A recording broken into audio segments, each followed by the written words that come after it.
कहानी का नाम सदा सुहागन रहो है, जिसका लेखक मधु वशिष्ठ है। आइए बिना देर किए हुए कहानी शुरू करते हैं। उससे पहले लाइक और सब्सक्राइब जरूर करें, आपकी एक लाइक से हमें खुशी मिलती है।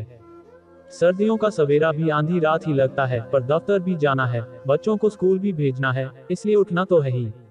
मुंह हाथ धोकर चाय बनाने को रखी ही थी कि डोर बेल बजी। रम्या आ गई थी। चैन की सांस ली। इतनी सर्दी में अगर काम वाली बाई छुट्टी कर जाए तो दूसरे दिन तक तो बुखार हो जाना निश्चित ही मानो।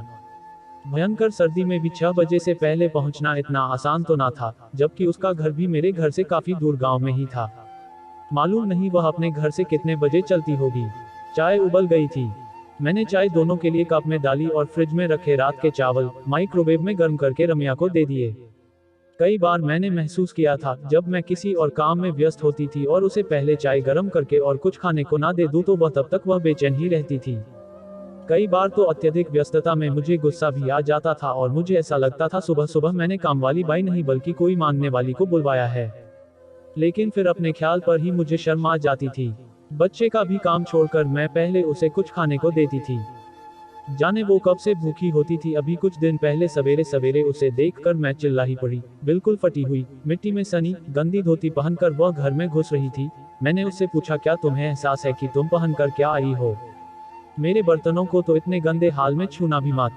अंदर से एक पुरानी साड़ी निकालकर उसे दी और कहा, जाओ जाकर नीचे वाले बाथरूम में कपड़े बदल लो और बाथरूम साफ कर देना।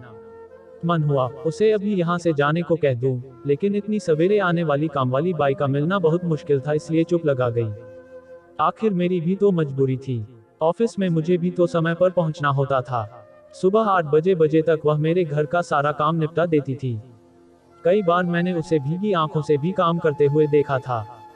हाड़ मांस के पिंजर सी औरत, कभी उसके माथे पर और कभी कहीं और चोट के निशान भी मैंने देखे थे। पूछने पर कहती थी, शराब पीकर मुझे आदमी ने मारा है। मुझे उसके आदमी पर गुस्सा तो बहुत आता था, लेकिन मेरी व्यस्तताएं और घड़ियों की चलती सुइयां मुझे उसके साथ किसी भी बात को आगे बढ़ाने की इजाजत नहीं देती थी।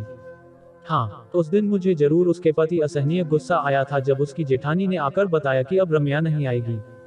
कल ही उसके पति ने उसे इतना मारा है कि वह हिलने लायक हालत में भी नहीं है। मन हुआ उसके पति को जेल में डलवा दूं, लेकिन दूसरे ही पल नई कामवाली को ढूंढने की चिंता मेरे मन पर सवार हो गई थी। मैंने उसकी जेठानी को ही काम करने को कहा तो वह समयाभाव का रोना रोकर चली गई। अब मेरे पास एक नई कामवाली ढूंढने का काम और बढ़ गया था। फिर भी रम्या की सहायता करने की भी मेरी इच्छा हुई, पर मुझे उसके घर का पता नहीं था।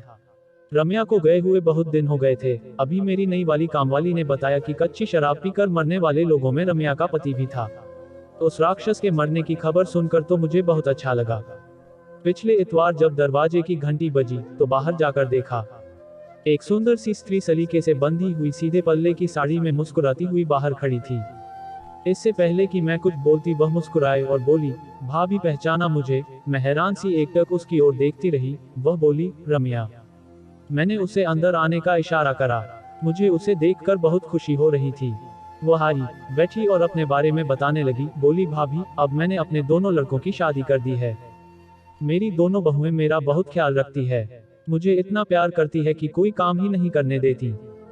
पर क्योंकि खाली बैठने की आदत तो है नहीं मुझे, इसलिए मैंने गांव के पास वाले घर में ही एक कोठी में काम पकड़ लिया है। फिर उसने मुझे अपने पास रखा एक थैला दिखाया और बोली, भाभी, इसमें बहू मुझे लंच बांध करके दे देती है कि कहीं मुझे भूख ना लग जाए। बहुएं तो चाहती ही नहीं कि मैं अब कोई काम करूं, लेकिन 4 पैसे भी मिल जाते हैं और मन भी लग जाता है, इसलिए ही मैं काम कर रही हूं, वरना अब तो वास्तव में ही मुझे काम करने की कोई जरूरत नहीं है। मैं आज इधर की तरफ आई थी तो मन हुआ कि भाभी से मिलती चलूं। करवा चौथ आने वाली है। बहुओं की भी अब की बार पहली करवा चौथ है। इच्छा हो रही है कि उन्हें एक एक साड़ी ही दिलवा दूं। मैंने उसे चाय बनाकर दी। वह बहुत खुश थी और कह रही थी, भगवान मेरी दोनों बहुओं को सदा सुखी रखे और वह सदा सुहागन रहे। यह कहकर वह चली गई। रम्या तो चली गई और मेरे मन में एक सवाल छोड़ गई, क्या वास्तव में ही सदा सुहागन रहो एक आशीर्वाद ही है? सुहागन होना सुखी रहने का प्रमाण पत्र है क्या? रम्या जैसी औरतों के लिए भी